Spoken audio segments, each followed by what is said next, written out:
Media reporter के तौर पे यहाँ प्रेस ब्रीफ नहीं कर रहा हूँ। एक लाइसेंस से 2 फार्मेसी चैनलों को अरेस्ट करो, पूरा डिस्ट्रिक्ट वाइज चेक होगा। यहाँ कोई मजाक नहीं करना है। मेडिसिन एंड ऑल का लेकर मोनोपोली चल रही है, सिंडिकेट चल रही है। हमें तो हेल्थ को लेकर तो सिंडिकेट होना नहीं चाहिए। किसने आपको परमिशन दिया फार्मेसी को बंद कराने के लिए? आज आप रिन्यू कर लो या कल रिन्यू कर लो, परसों का सजा तो आपको मिलेगा ही मिलेगा। Good evening Arunachal Pradesh. आज मैं ताकम सोनिया एक मीडिया रिपोर्टर के तौर पे यहाँ प्रेस ब्रीफ नहीं कर रहा हूँ। मैं आज अरुणाचल प्रदेश को रिप्रेजेंट करने के लिए किसी इशू पर बात करने के लिए आया हूँ।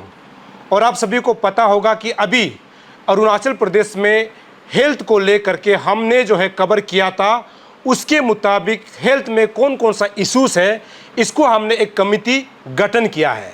हालांकि आपको ये भी पता है कि हम लोग बोलता है ना, हेल्थ इज वेल्थ, मतलब हम सभी लोग हेल्थ कंसर्न हैं।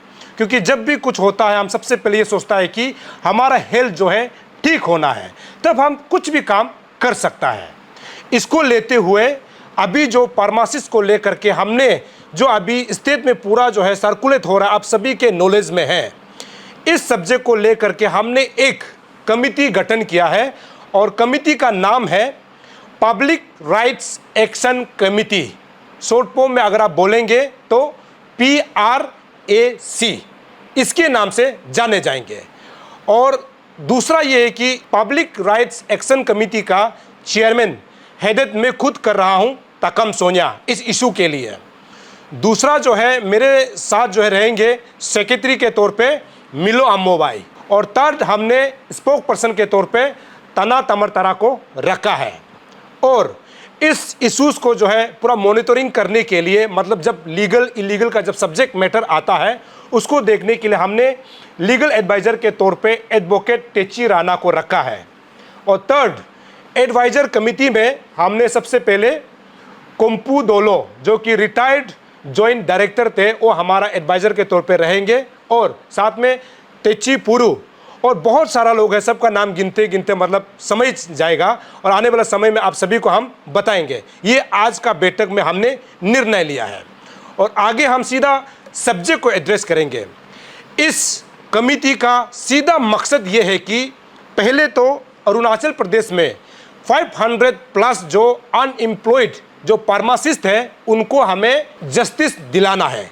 जस्टिस किस प्रकार से होगा आपको बता दूं कि अभी अरुणाचल प्रदेश हेल्थ डिपार्टमेंट में अलग अलग डिस्ट्रिक्ट में, जैसे कि primary health centre, community health centre या फिर डिस्ट्रिक्ट अस्पताल इंक्लूडेड टू ट्रिम्स, ऐसे में बहुत सारा मेडिकल में दवाई बांटने वाला जो है फार्मासिस्ट नहीं है। और हमारा टीम का ये सीधा जो है मकसद है कि उस तमाम मेडिकल में जो है हमारे अनएम्प्लॉयड युवाओं को जो है जो फार्मेसी करके रखा हुआ है, चाहे डी फार्म हो चाहे बी फार्म हो, ऐसे करने वाला जो बेरोजगार है उसको सरकार जल्द से जल्द नोटिफिकेशन दे करके जो सीट खाली है उसको इन तमाम यूथ को भर्ती करना चाहिए।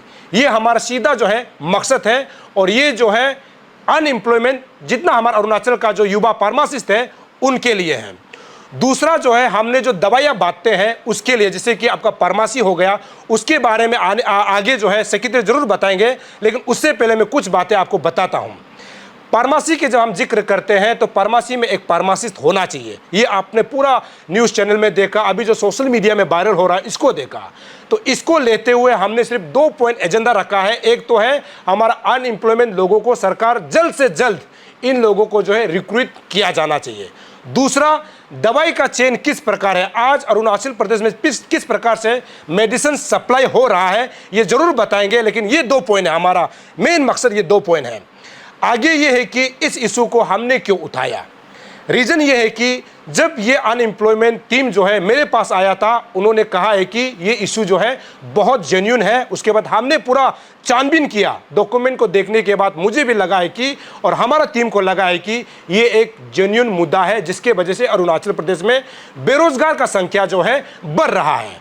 और यही टीम जो है ये चाहता है कि इस इशू को आने वाला समय में सही रिजल्ट तक, सही अंजाम तक हमारा टीम जो है पहुंचा सकता है।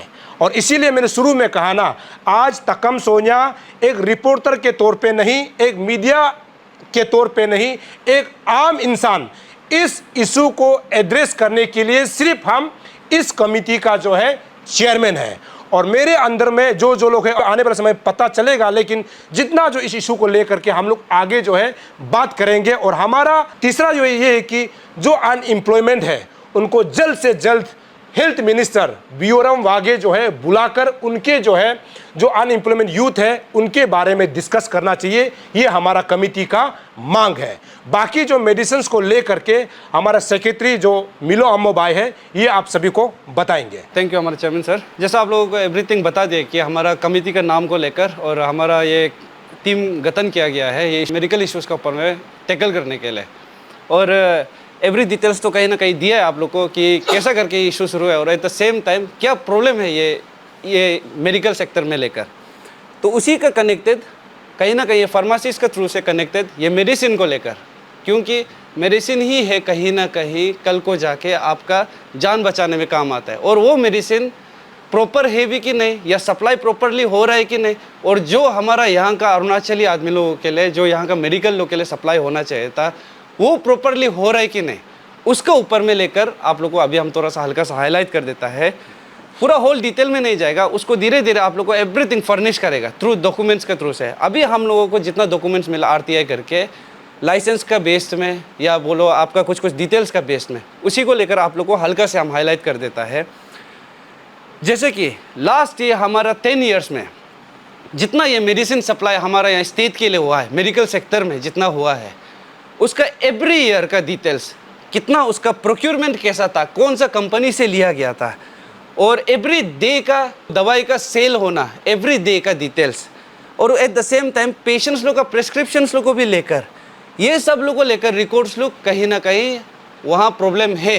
क्यों प्रॉब्लम है बोलता है बोलने से आप भी देखिए, सरकार कभी भी मेडिकल में ऐसा होगा ही नहीं कि सिर्फ एक दो सेलेक्टेड बीमार के लिए दवाई भेजेगा। कहीं ना कहीं एवरी बीमार के लिए दवाई बेचता ही है, और वो दवाई हमारा सरकारी हॉस्पिटल और सरकारी इवन ये आपका फार्मेसी लोग में भी मिलता है कि नहीं, वो चीज़ हम लोग को जानना बहुत ज़रूरी है। सरकार सभी बीमार के लिए बेचता है, लेकिन आप लोगों को भी पता होगा, हम लोग खुद भी फेस करते हैं ये चीज़ को। जब भी गवर्नमेंट हॉस्पिटल में जाएगा कभी भी आप लोगों को 1-2 हज़ार से एबव वाला दवाई तो मिलता ही नहीं है, लेकिन उसका एक वाल को छोड़ के जस्ट एक वाल का फासला होगा ये साइड में प्राइवेट क्लिनिक में, लेकिन आपको सब दवाई मिल जाता है। इसीलिए ये दवाई का भी कितना प्रोक्योरमेंट, जितना रजिस्टर रिकॉर्ड्स सब वगैरह कहीं ना कहीं ये मेडिकल के थ्रू से और जितना ये डिपार्टमेंट के थ्रू से आता है, ये सब को भी लेकर हम लोग इंक्वायरी करेगा, और इसका भी अभी कर रहा है, कागज़ बस मिलना बाकी है।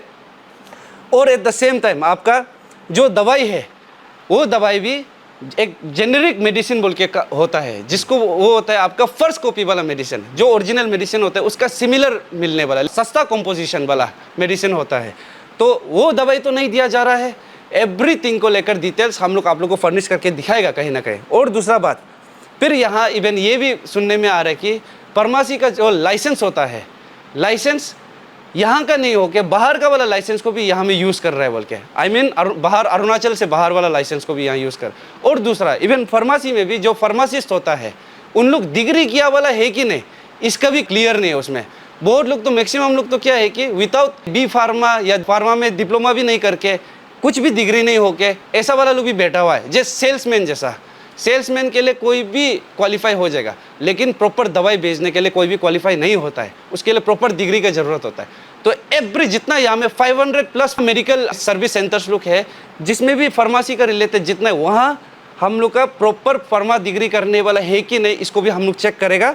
आप लोग ये भी सोच रहा होगा कि जो अभी फार्मासिस्ट वाला लोग है और जो ये मेडिकल सेक्टर लोग से रिलेटेड वाला लोग है, अब तक ये इशू के बाद भी आप लोग सोच रहे हो कि अब भी जो रिन्यू करेगा ये लाइसेंस लोग को, इससे होने वाला नहीं है। पहले भी बोला है, आज भी बोल रहा है, कानून आज आप करने के लिए सिर्फ नहीं होता है, पुराना में आप जो गलती की उसको भी सज़ा मिलता है। इसीलिए आज आप रिन्यू कर लो या कल रिन्यू कर लो, परसों का सज़ा तो आपको मिलेगा ही मिलेगा। तो इसीलिए उसके लिए भी आप लोग रेडी रह जाओ, अभी रिन्यू करके भी कोई फ़ायदा नहीं है। तो हम लोग का तरफ से चेयरमैन सर भी आप लोगों को एवरीथिंग बता दिए कि हमारा ये जनरल इन्फॉर्मेशन दिए कि हमारा ये कमेटी क्यों फॉर्म हुआ है। और अभी उस थ्रू में इशू तो चलिए ठीक है, कहीं ना कहीं फार्मेसी का कुछ रिलेटेड था, लेकिन उस थ्रू से हम लोग को इवन ये पता भी चला है कि ये फार्मेसी का थ्रू से मेडिसिन एंड ऑल का लेकर मोनोपोली चल रही है, सिंडिकेट चल रहा है यहाँ में। और वो सिंडिकेट को हेल्थ को लेकर तो सिंडिकेट होना नहीं चाहिए, कुछ अलग चीज़ हो सकता है, लेकिन हेल्थ एवरी इंसान से जुड़ा हुआ होता है। यहाँ कोई ट्राइबल नॉन ट्राइबल का बात भी नहीं है, बात है कि ह्यूमन राइट्स का, बेसिक ह्यूमन राइट्स का, राइट टू लाइफ का बात है। तो इसको लेकर नो कॉम्प्रोमाइज़, ये बेसिक फंडामेंटल राइट्स है, राइट टू लिव। तो इसको लेकर कोई मजाक नहीं होगा। तो इसीलिए हमारा कमिटी आज चेयरमैन सर के थ्रू से हम लोग मीटिंग करके फॉर्म किया है। तो उसको लेकर आगे आप लोग को डिटेल्स धीरे धीरे कर करके एवरी काला चित्ता यहाँ का खोलेगा। तो मेरा तरफ से जितना आप लोग को इन्फॉर्मेशन देना था, रेस्ट हमारा स्पोक्स पर्सन का तरफ से आप लोग को एक मैसेज। गुड इवनिंग सभी को। आप लोग सभी देखा होगा, हमारा कुछ मुद्दा जेन्युइन होने से ही हम लोग अपना समय को साइड में रख के हम लोग ऐसे कमेटी फॉर्म करता है। ये चीज़ को हमारा पब्लिक समझना होगा। और आप लोग अपना अपना काम करने से भी, हम लोग का जैसा आदमी जब निकाल के आते तो कुछ सोच के ही आता होगा, इसलिए आप लोग का समय भी हम लोग को दीजिएगा जब जब हम लोग को ज़रूरी होगा। देखिए, हमारा चेयरमैन और जीएस सर तो बता चुका है क्या क्या करना है, क्या क्या नहीं करना है। अभी मैं आप लोगों को कुछ एक बात बता दूं। गया हुआ कुछ दिन पहले आप लोग सभी ने देखा होगा कि मैक्सिमम फार्मेसी जो 7 डाउन था, उसको किसने कराया था? कुछ वीडियो में ये हमारा चेयरमैन साहब का भी नाम निकाल रहा था। ठीक है, चलो वो सब बात का दूध, पानी का पानी हो जाएगा। उसको किसने बंद कराया था और क्यों बंद करने का मजबूर हुआ था? फार्मासिस्ट लोग, चाहे वो नॉन एपीएसटी हो वो या एपीएसटी हो, हमको उनसे मतलब नहीं है। अरुणाचल में उस दिन भी मैंने कहा था, इतना टॉप यूनियन लोग है, इतना स्ट्रॉन्ग ऑर्गेनाइजेशन लोग है, जब भी हम लोग बंद कॉल करता है, हम लोग सबसे माने बेसिक एसेंशियल चीज़ क्या होता है, उस चीज़ को हम लोग मद्देनज़र पर रख के हम लोग बंद कॉल को डिक्लेयर करता है। जैसे कि special pharmacy, medical, milk van, ये सब को हम लोग रेस्पेक्ट रख के हम लोग खोलने देता है, ताकि हम लोग बंद कॉल करने से हमारा परिवार तो मेडिकल जा सके। लेकिन अरुणाचल में कौन ऐसा पैदा हो गया, पेमा खांडू सर से भी बड़ा इतना कौन पैदा हो गया जो वो बोल दिया फार्मेसी बंद हो गया? ये बिल्कुल भी नहीं होगा। बिल्कुल रेडी हो जाओ, लीगली तुम कोई भी हो, जो भी हो, आपको जवाब देना ही पड़ेगा कोर्ट में। किसने आपको परमिशन दिया फार्मेसी को बंद कराने के लिए? हाँ, इलीगल फार्मेसी तो वो तो करना ही है, वो तो हम लोग तो कल को करेंगे, सरकार का मदद लेके हम लोग लीगली करेगा। लेकिन ऐसा यहाँ में कोई भी कुचरा मुचरा यहाँ यूनियन बनाएगा, ऑर्गेनाइजेशन बनाएगा अपना बिजनेस के लिए, और कोई भी एरा गेरा बात करके आप फार्मेसी को बंद कराएगा, तुम लोग फार्मेसी बंद कराए क्या? हमारा बेटा बेटी लोग क्या वो फार्मेसी में जाके दवाई नहीं खरीदेगा? आप जस्ट इमेजिन करके देखो, जिस समय आप लोग फार्मेसी बंद किया, उस समय हम लोग का कोई रिलेटिव, हमारा बच्चा लोग जाके अगर दवाई नहीं मिलकर कुछ हादसा हो जाने से बचना था? कोई नहीं बचना था, हम बता रहे। इसलिए जो लीगली तौर पर होता है, हमारा कमेटी का जो लीगल एडवाइज़र है, वो आपको कोर्ट में बुलाएगा किस लिए बंद कॉल किया था। अभी भी समय है, कौन 7 डाउन करने के लिए बोला था उसको आप लोग नाम को बताना पड़ेगा। यहाँ में ऐसा नहीं है कि कोई नॉन एपीएसटी बिजनेस करके दुकान बंद किया, 7 डाउन किया, हम लोग उसको टारगेट है, ऐसा नहीं है। आप लोग नाम को बताइए। इवन बंद कॉल देने से भी वो इलीगल हम लोग को अपू लगता है, तो बीच में कौन 7 को डाउन कराया था, फार्मेसी को बंद कराया था? नाम को बताइए, खुद अपना आपको आप माप मांग के आइए कोर्ट में, क्योंकि पुलिस थाना में देगा तो कल को रजिस्टर होगा नहीं होगा मालूम नहीं, लेकिन हम कोर्ट से रजिस्टर कराएगा। और जो आदेश दिया है वो आप जाना ही पड़ेगा, उसको आप बिल्कुल भी नहीं सोचना कि आपको हम लोग बोल दिया छोड़ दे। ऐसे हम लोग अपना समय बर्बाद करके कमेटी गठन नहीं किया है। सारा पब्लिक रेडी रही है, हमारा पीछे हमारा कितना सोशल वर्कर, सोशल एक्टिविस्ट है, सबको हम लोग यहाँ नहीं ला सकते हैं। अभी धीरे धीरे करके जो अरुणाचल में सोचता है कि हम लोग अच्छा काम कर रहे हैं, आप लोग कल को हमारा जीएस सर, चेयरमैन सर से कांटेक्ट करके आप लोग भी मेंबर सेक्रेटरी में आने के लिए कोशिश कीजिए। पूरा डिस्ट्रिक्ट वाइज चेक होगा, यहाँ कोई मजाक नहीं करना है। ये है। दूसरा बात, ये चीज़ को हमारा चेयरमैन अभी जो बोला है, जो 500+ हम लोग का जो फार्मासिस्ट अनएम्प्लॉय यूथ लोग है, इन लोगों को जल्द से जल्द हमारा जो हेल्थ मिनिस्टर है बीरम बागे जी, अभी आप लोग को प्यार से बोल रहा है, आप लोग बुलाइए, उन लोग का समस्या को देखिए क्या है क्या नहीं है, आप उसको सोल्यूशन देने से दे सकने से अच्छा है 1-2 हफ्ता का अंदर। अगर कल को यहाँ में लाइसेंस डुप्लीकेट हो गया, लाइसेंस में छेड़छाड़ हो गया, दवाई में अगर नकली दवाई को असली बोल के बेच के आप लोग पकड़ा गया, भगवान ना करे हम आपका भी रिजग्नेशन के लिए मांग करेगा। सीधा सीधी बात, हमको किसी से लेन देन नहीं है। अगर पब्लिक का साथ कुछ गलत हुआ है, उसके बाद फार्मेसी भी इलीगल तरीके से चला रहा है, ये पूरी हमारा मिनिस्टर सर का अंदर आता है। और ज़रूरी पड़ेगा काल को सेटिस्फाई नहीं कर पाएगा, हम एज ए हमारा कमिटी मेंबर हम बोलेगा कि हम लोग आपका स्टेप डाउन के लिए बात कर सकता है। इसलिए समय बर्बाद नहीं होने से पहले जो चीज़ अभी spark neglected burn the house बार बार बोल रहे, इसलिए अभी समय है, क्लियर करो। नकली दवाई बेचने वालों को अरेस्ट करो, 1 लाइसेंस से 2 फार्मेसी चलाने को अरेस्ट करो, और जो सतरदान करे उसको आप अरेस्ट नहीं कराता है तो मजबूरन हम लोग आपका गिरेबान पर भी हाथ डाल सकता है। धन्यवाद।